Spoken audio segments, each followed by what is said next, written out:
Hello, my name is Nicole, and I'm going to be doing my oral presentation on reproductive rights. I believe it is a woman and only a woman's choice as to what she will do with her body. Whether she's pro-choice or pro-life, the decision should be hers alone. Someone else's beliefs have no place on my body or anyone else's body for that matter. That is why, in the famous case of Roe v.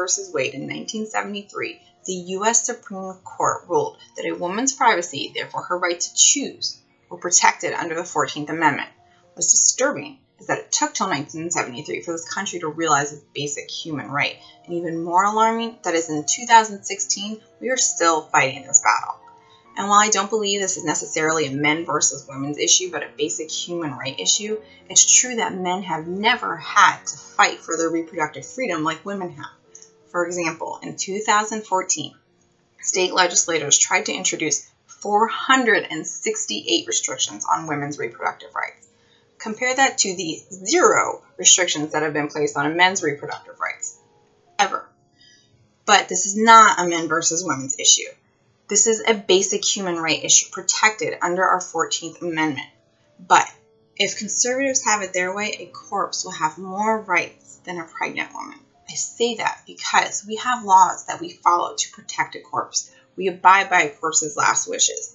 But the GOP would rather a fetus, no matter how small, no matter how life-threatening it is to the mother that is carrying it, no matter if it was conceived in rape and incest, that fetus would have more rights than the woman that is carrying it.